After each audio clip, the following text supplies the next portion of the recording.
जय गुरु जी संगत जी। सत्संग व गुरु जी चैनल पे आपका स्वागत है। सत्संग शुरू करने से पहले हम मंत्र जाप कर लेते हैं।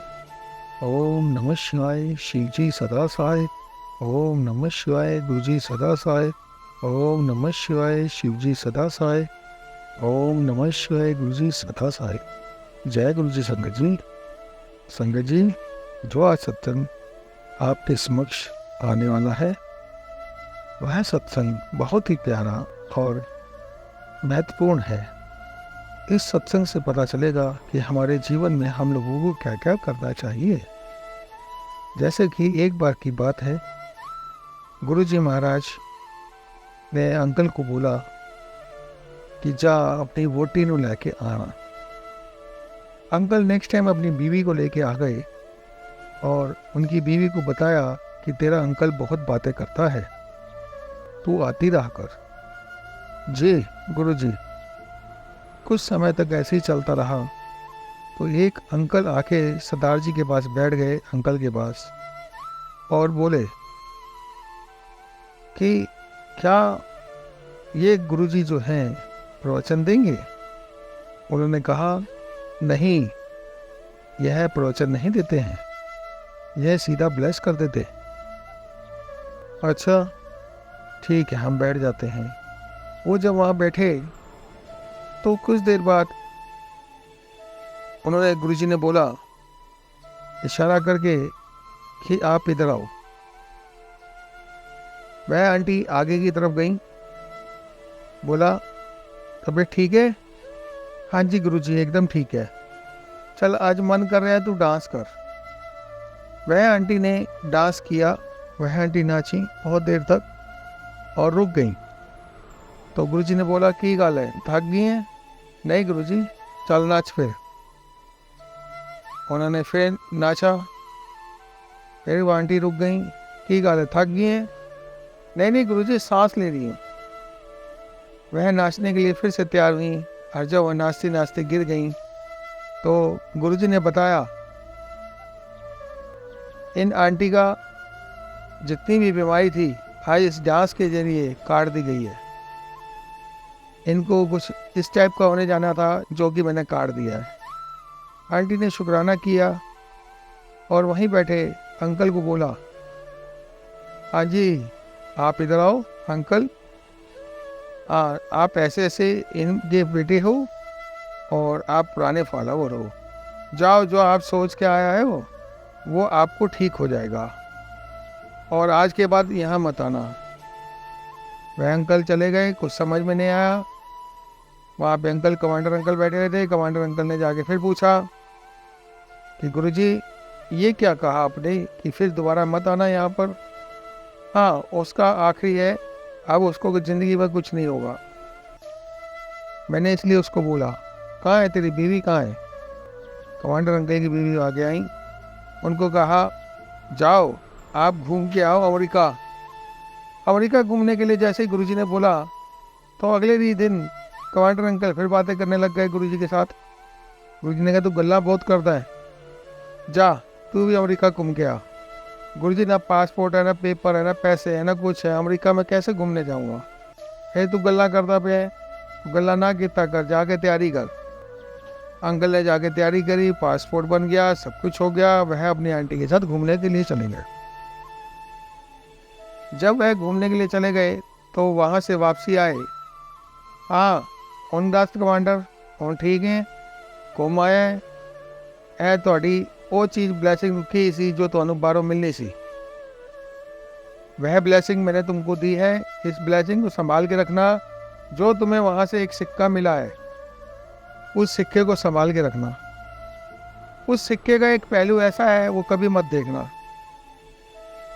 कमांडर अंकल ने फिर क्वेश्चन किया, फिर तू बोलता तेनू क्या, और पलट के भी नहीं देखना है। आंटी उस सिक्के को कपड़े से बंद के हरे रंग दे या लाल रंग के कपड़े से तुसी रख देना है। उन्होंने, आंटी ने जाके उसको इसी तरीके से रख दिया और कमांडर अंकल को बोला कि आज के बाद तुमने कम बोलना है। वे अंकल चुप रहने लगे, कम बोलने लगे और गुरुजी का शुक्राना करते रहे। और गुरुजी ने इशारा करके बोला आजा पीछे खड़े होके कमर दबा। वह कंधे और कमर को दबाने लगे तो उनके हाथ को ऐसे लगा जैसे कोई पत्थर आ गया हो।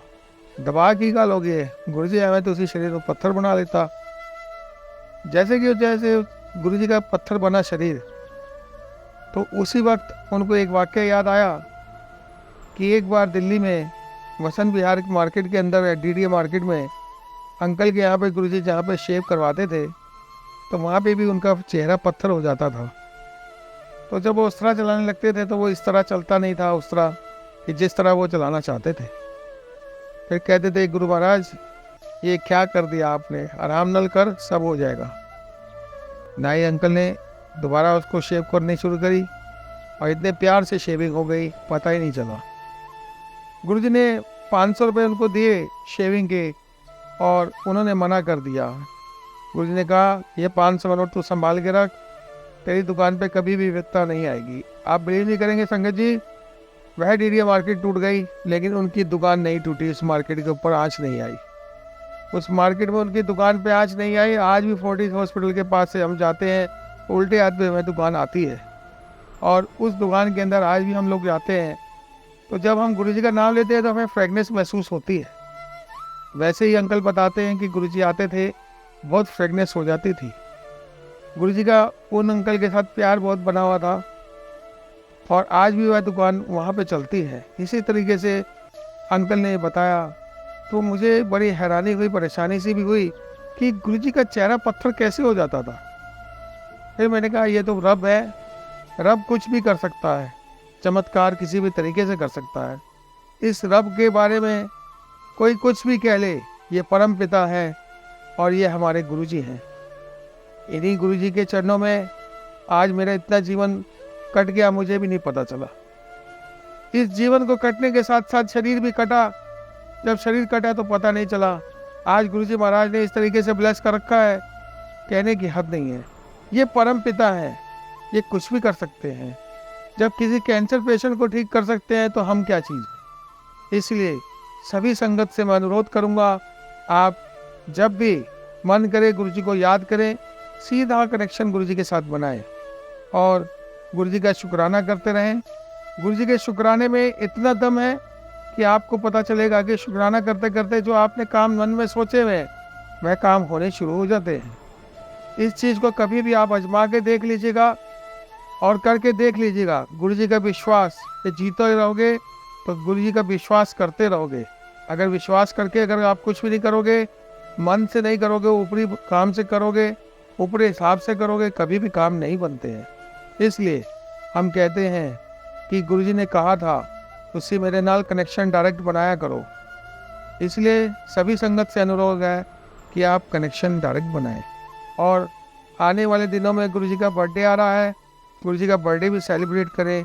और किसी के पास गुरुजी के सत्संग करने के लिए हो तो आप मेरे को व्हाट्सएप पे अपनी रिकॉर्डिंग करके भेज सकते हैं या टाइप करके भेज सकते हैं। वह सत्संग इस चैनल पे आपका शेयर किया जाएगा या तो आपकी वॉइस में डाल दिया जाएगा। बस उसमें इतना ज़रूर बोल दीजिएगा सत्संग और गुरुजी चैनल पे मैं सत्संग शेयर करने आया हूँ। वह सत्संग आपका 100% शेयर होगा यूट्यूब चैनल पे, इसी पे। जय गुरुजी संगत जी, जय गुरुजी, जय गुरुजी।